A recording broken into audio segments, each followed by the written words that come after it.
Hey, what's up, everybody? This is Charles Sabansi. I want to welcome you guys to another episode of the Dreamerspro Show, where we cover everything from sports, hot topics, classic debates, entertainment, and when we give you guys a fresh perspective on things and how we see them. And today we're going to have a pretty interesting show for you guys. But before we get into it, please make sure you like the video and subscribe to the channel. So let's get into this topic here.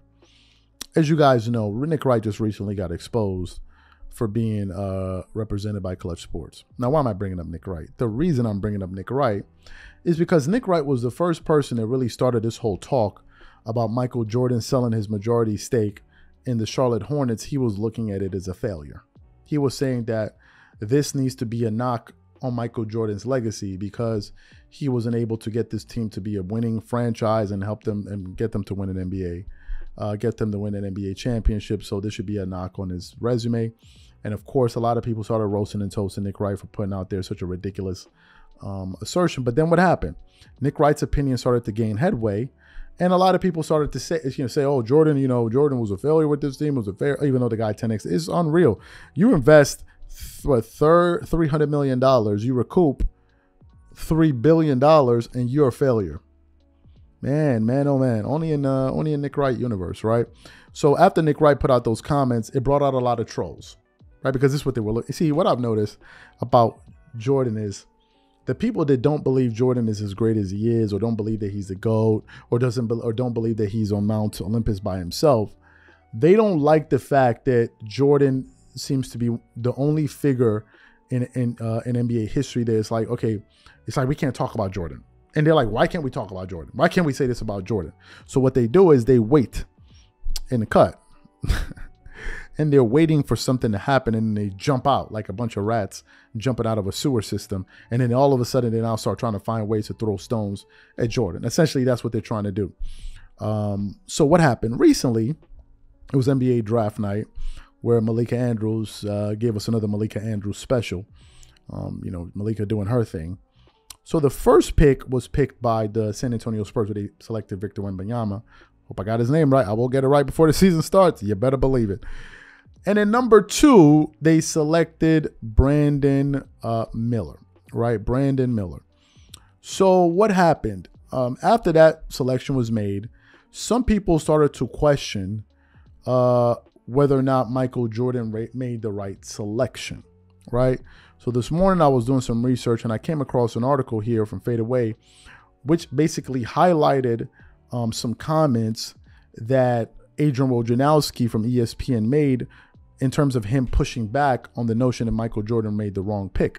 So what we want to do is want to quickly play what Adrian Wojnarowski had to say here, and then we'll come back and continue on with the show. I think Brandon Miller certainly makes, a lot of sense at that spot. A prototypical big wing player that every great team in the league has, from Jason Tatum, to Kawhi Leonard, to obviously, he's a player, I think, for Charlotte now, that allows them, to kind of grow with what's still a very young core, and if Miller, I think, smart player. You talk to teams who've done their research on him already, serious-minded, great feel for the game, great passer, really good defender. So you heard what Adrian Wojnarowski had to say. Basically, he defended the pick. Now, what I actually ended up doing was I actually combed through the internet to actually look at some highlights of this guy playing basketball to get a better sense of what his game is like, because I don't watch college basketball. And I was very, very delighted to see, to see what I found out about him after I watched some of his highlights. But before we get into that information, this video is brought to you by sponsor Aura, who's also the official sponsor of the T-Wolves. Do you know what the fastest growing crime in America is today? It's identity theft. Imagine trying to log into your email only to see that your password has been changed. Then you start getting weird notifications from your bank and credit cards, only to find out that all of your personal and sensitive information has been totally compromised. If you think it can happen to you and your family, just know that in 2020, over 49 million Americans were victims to identity theft, costing them a combined $56 billion. That is why we are excited to partner with Aura, who's the sponsor of this video. video. Aura is the #1 identity theft and financial fraud protection. Aura monitors the dark web and alerts you if any of your passwords and accounts have been breached. And funny enough, after using Aura, I discovered some of my credentials were floating around in the dark web, and the app showed me exactly when and where the breach happened. In addition, Aura allows you to set spending alerts, and they'll notify you of any suspicious transactions. Aura is 4 times faster than any of its competitors in alerting you if someone is trying to open a credit card or obtain a loan using your name. And remember this, every 14 seconds someone becomes a victim of identity fraud. Don't let it happen to you. Now click the link in the description and try Aura for free for 2 weeks and see if any of you or your family's personal information has been compromised. Start your free trial at aura.com/dreamerspro. And when you try Aura, by using the link in the description below, also know that you're supporting this channel. Thank you. So after watching his highlights, there were some things that I discovered. Number one, Brandon Miller reminds me of like a young Paul George from the Indiana Pacers. Now, he's a little bit taller than Paul George. Paul George is 6'8", he's 6'9", but they have a very similar style, right? This is just me, I could be wrong. I looked at his game, I looked at some of his highlights a lot at Alabama. He does have some range. I've seen him hit an open 3-point shot. I saw him hit some threes that were contested. So he does have some range. He is athletic, but not extremely athletic. Not like John Morant, Zion. Those are unusual cases, but he is athletic.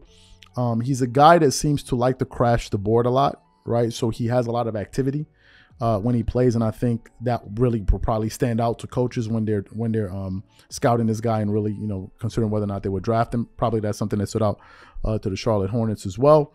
He has a lot of good size, as I just mentioned. He isn't extremely skinny, although he is slim, but he does have a good body to him. Another thing I noticed about his game was he seems like a two-way player, right? And if you can get a two-way player, and as a matter of fact, that's exactly what Adrian Wojnarowski alluded to by saying, if you can get a guy like a Jason Tatum or Kawhi Leonard, that could be invaluable. That's very valuable to get a guy like that on your roster. And I noticed that he does seem to be a two-way player.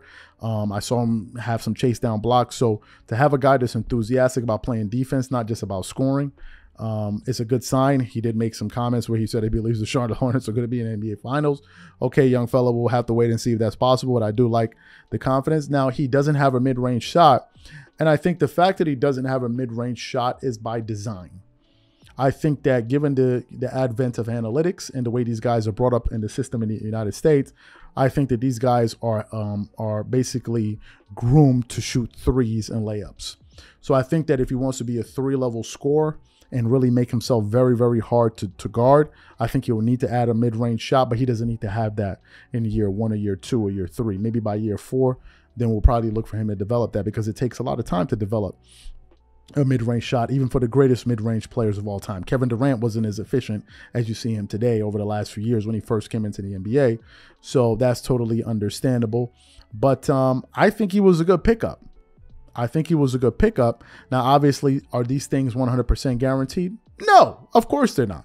That's why you play the games. That's why you have the season, and we'll ultimately see. But I like the fact that Adrian Wojnarowski pushed back on some of these trolls that have been trying to, poke holes in Jordan. Because what's going to happen is if this guy doesn't pan out, then of course you're going to blame Jordan. But to be fair to some of these guys, Jordan has not been the best at picking talent. So if he does, I think that if he doesn't pan out, I think that it is fair to criticize Jordan for that pick or for his basketball decisions as an owner or whatever. But then when you get into this thing about, this should now affect this should now hurt his GOAT case, that's when you lose, man. I think that's where you lose a lot of people. So what I want to know from you guys is a few things. Number one, what do you think about what Adrian Wojnarowski had to say? Number two, what do you think about Brandon Miller as a prospect? Do you think he's going to become a star? Do you think he's going to make the all-rookie team this year? Do you think he could possibly win Rookie of the Year? Or do you think that Victor Wembanyama has locked that up? Whatever you guys think, please leave your thoughts and comments in the comment section, and we catch you on the next show.